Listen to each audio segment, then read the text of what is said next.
Hey, what's up? It's Danny Wood here. I'm going to do vlog number 2, which is going to be on relationship marketing.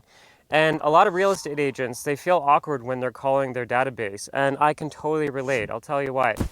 One of my life's goals is to have joy with everything that I do, and if I don't have joy doing it, I don't want to do it, especially when it comes to work. Like, we're trading time for money. It's one of the most valuable things, time, and we're just wasting it on things that we don't like doing. So if it's not bringing me joy, I don't want to do it. And the joy totally was sucked out of me as soon as I got into the real estate business. I walked in the front door and they gave me a wadded up, crusty bunch of pieces of paper glued together. I think they called it a phone book. And they wanted me to go through such a book and cold call these people. I'm like, whoa, hold on, cowboy. I'm out in the middle of a desert, but that doesn't mean that's what I want to do. Anything else you can suggest for me? And they're like, yeah, we got a couple more brick walls for you. How about you bug your sphere of influence? Call your sphere of influence. I'm pretty sure that's what they said. Yeah, I got to call my sphere of influence, my friends and family. Hey, Joey, it's Danny Wood here. I haven't talked to you in 20 years, but I got my real estate license now, and I'm really eager for that commission. How are the kids?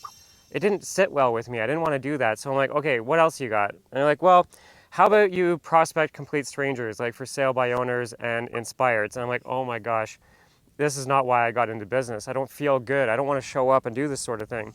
And this is the truth. It's hard for you to be inspired when you feel like an ass. And if you don't have a good reason for why you're calling people, you feel like, and it wasn't until I discovered I needed a why that was bigger than me. Before, with all the other past sales training I was taking, it was all about business first, and it didn't sit well with me. So what I started doing was calling people for bigger reasons that was more about them than it was for me. I came up with a 2-plan system. Plan A was the reason for the phone call. A stands for awesome. Anything that was fun, positive, and share-worthy, that's why I was calling them. Plan B was business, and I would pepper that in the conversation when, if, and where it felt fitting. So I never forced the business conversation, I just let it flow. Let me show you a couple examples. You should gather a couple agents from your office and do a yearly clothing drive. It's something you can all add to your marketing calendar as a yearly event. You'll be able to reconnect with everybody in your database with a positive touch point. It's easy. You just call them up and say, hey, we're doing a clothing drive.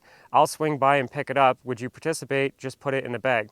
A lot of people will say, yeah, and now what's happening is you get a face-to-face conversation because you're going to swing by and see them. You're updating your database with their mailing address and their home address, which is key for a real estate agent to have, and it's something you can do even quarterly if you wanted, but at least yearly. Do it as a group. You'll get positive press release. You can have a blog, social media, and a whole bunch of stuff out of it.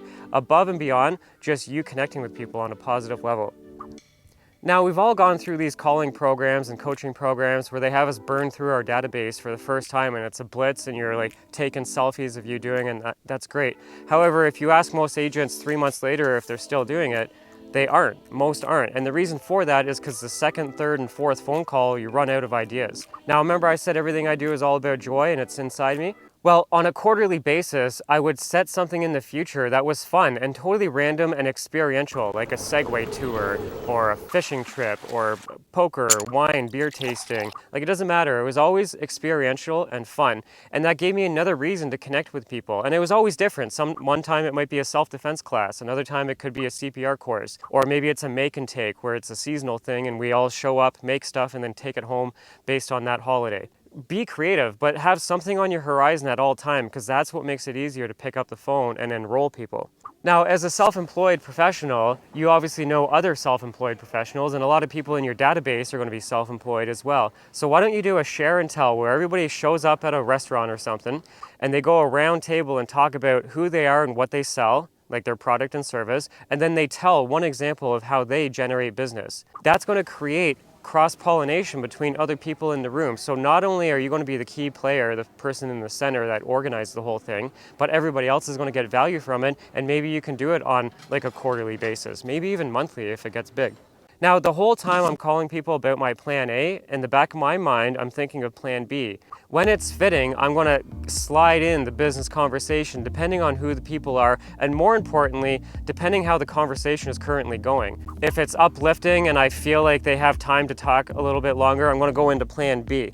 So an example of plan B is the homeowners. If you know somebody who owns a home, which I hope you do, you can call through your database and let them know, hey, we got this nosy neighbor alert, and it will keep you updated on all the homes that hit the market just in your neighborhood. You'll see the pictures, the price, the home renovations, that sort of thing. It's free and it's easy. What's the best email? And now you're updating your database with homeowners, getting their email and their address so that you can let them know what's happening directly in their neighborhood. It's free for you, it's free for them, it's relevant to them. If you are going to create a drip program, this is the first one that you should do, and it's absolutely free. A lot of people that you know are in business and or self-employed and into investing, maybe. And if so, you could do a monthly tour looking at duplexes, triplexes, fix and flips, power sales, that sort of thing. And then I would create a smaller list of just the people in my database who are investors. And once a month, we could meet up and do a little tour looking at property. The cool thing about investors is that they don't have any loyalty. And the reason why that's cool is because they don't have loyalty to the other agents either. So unless they're under contract, don't step on that. But most of the time, it's just a relationship game, and you got to be the one that has the relationship with them. This is an easy touch for sure. The other thing is anybody who is an investor in your database, they have two homes, the one they live in and the one they rent out. You're in this game for another 5 years or 10 years, I hope, right? While that person is probably going to be buying or selling more property in the future. And this is a great touch. A lot of the people we speak to are tenants, and they're not a lost hope. If a person is a tenant, I would be like, hey, what's current rent go for where you're at? And they would tell me, oh, it's around $1,400 or $1,600 or $2,200. And then I would respond, well, that's crazy, because I actually have a list of homes for sale that you can own, and the monthly mortgage is the same as what you're paying in rent. Would you be interested in that? Now, I would only say that if it's true. I don't know what your market is. You might not be able to do that approach, but I can in my market, so hopefully you can in yours. Now, in the back of my mind, the whole time, I'm tuning in to one of these business-related reasons, and the list goes on. I just gave you 3. There's more pillars. Some of you do pre-construction. Some of you do military, specific property like cottages and waterfront and condos, anything. So have all these business pillars in the back of your mind, and then when you're having a conversation, just go with the flow and fit it in. It's more important to pick up the phone and be consistent with dialing than it is to like hammer them down to be a buyer right on the spot or a seller right on the spot. Now, if your office wants to set up an accountability group, just let me know. I can do that in-house. We can do it remotely. You can do it with the team or with the entire brokerage. So just reach out. If you don't want to pay me, you can just steal my ideas right here. Idea number 1 is that your agents should be calling 3 people a day. 3 a day, 3 a day, 3 a day.